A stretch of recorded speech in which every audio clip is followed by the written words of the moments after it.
Hey guys, Tom from TrueKit here, and today I'm going to be showing you how to install a QuikPort on your boat.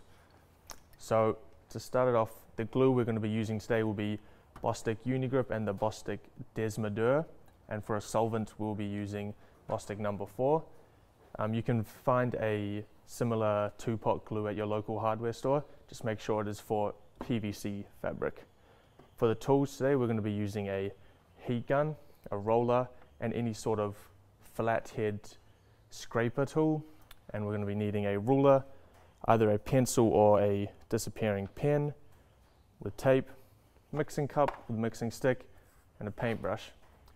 And we're going to be needing our appropriate PPE. We're going to be using these gloves, and a mask is optional, but you must be in a well ventilated area. As you can see in our workshop, all the doors are open and ready to glue. So once you've figured out where you want to put your QuikPorts, to mark it out, you're going to want to take a little bit of pressure out of the pontoons here to make it easy to mark. So once we've got a little bit of pressure out, this allows us to firmly push it in. Today we're going to be gluing 2 RibPorts on each bow section here, and we're going to want to put them about 150 mil from the yellow stripe there, and about 200 from the valve. For us today, it's very important that we have it centered along the yellow here, so it looks about right. And to mark it super easy, we push down, we draw a circle with our pen. This has got heat disappearing ink in it. And once our circle's marked, we should just be able to take it off and repeat this on the other side. So now that we've got our positions marked up, we can begin taping. Now before we start taping, we're going to want to make sure that the surface is clean so that the tape can actually stick to the boat.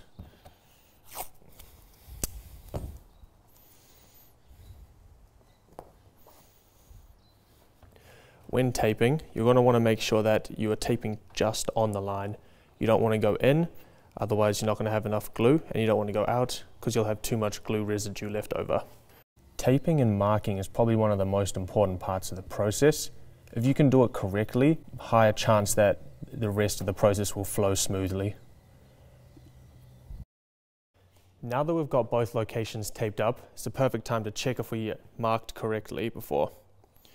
Pro tip is to use the same QuikPort which you used to mark on the same one to ensure accuracy. And it's good to keep about a 1 to 2 millimeter tolerance around the tape there. This will just ensure that it is taped down correctly. If your tape is going underneath the product, you're going to want to push that tape back, otherwise it won't have a 100% stick down. So now onto the gluing. Always make sure to wear your PPE and always glove up, because you do not want this stuff on your hands. So the glue we'll be using today is the Bostik Unigrip with the Desmadeur hardener. It is a 2-pot heat activated glue, and we will get our amounts by using a scale here. It's about 10 milliliters of glue for each QuikPort, so that'll be 20 mils in total. Now you can find a similar glue at your local hardware shop. Just make sure it is for PVC fabric. And it does not have to be heat activated, just what we prefer to use.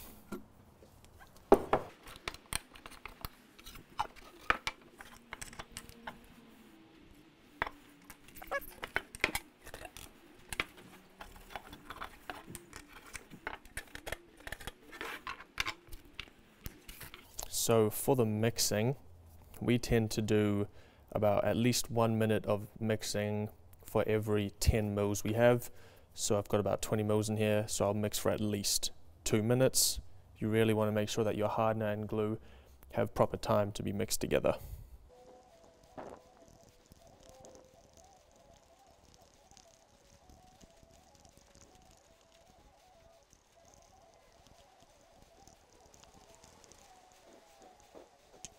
So now that we've finished mixing our glue, we're going to set it off to the side and let that rest for at least about 10 to 15 minutes, and make sure that it is out of the sun. Now while the glue is resting, it's a perfect opportunity to clean the surfaces which we're going to be gluing. And just remember to always wear the correct PPE when handling any dangerous chemicals. And it's pretty simple. Solvent on the rag and just a nice wipe. This just removes any dust, oils or any contaminants from the surfaces which we are gluing. And for now, the same process for these QuikPorts. Wipe them down with the solvent and the rag. Don't be alarmed if you're getting any black or any material off on the rag. This is just part of the process. It's showing that your solvent's doing the job. Good to go. So before we start gluing, I'm just going to chop down this brush to about half the size here. This just gives more control when gluing and it stiffens up the brush. Makes the whole process a whole lot easier. So now I've chopped down the brush. That's what it looks like. This isn't a necessary step, but it makes the process a whole lot easier for us here. Now that our glue has been given adequate time to rest and we have cleaned our surfaces that we'll be gluing, we can apply the glue to the QuikPort.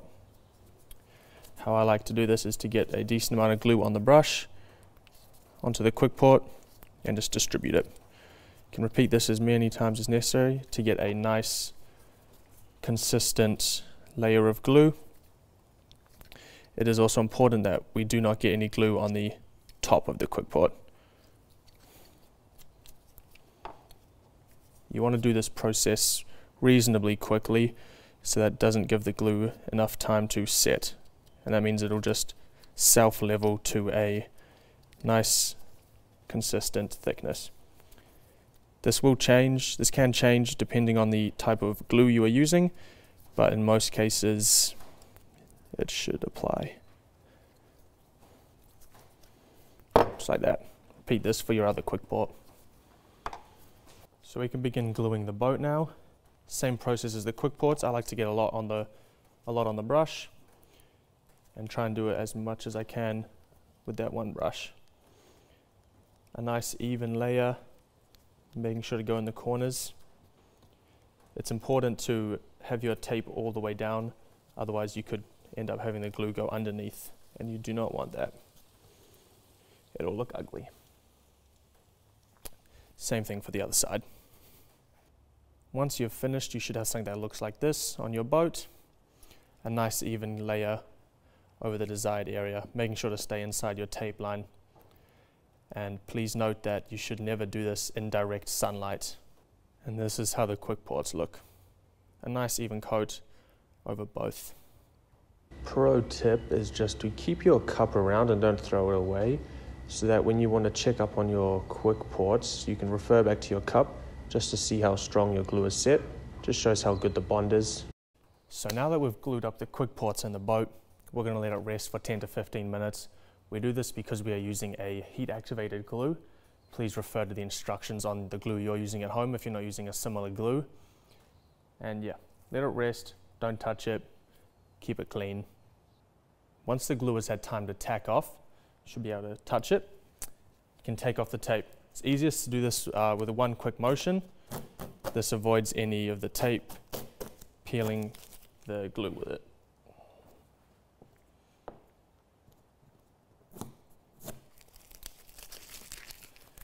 Now once the tape's off, we're going to use our heat gun to heat up the QuikPort in the boat. Please refer to your glue instructions because they may be different.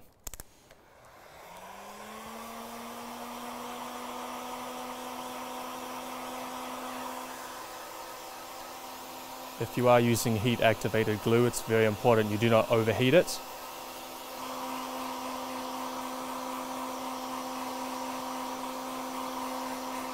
Something we like to say here is if it's too hot for your hand, it's too hot for the boat.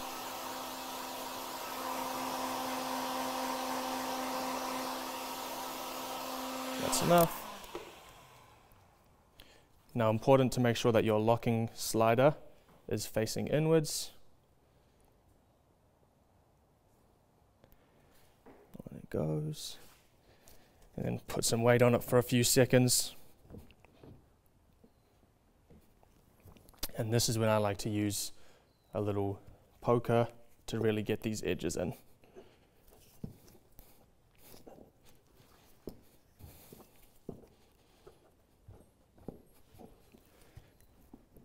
And our final step, slightly deflate the boat so that the QuikPort doesn't peel off while it's drying.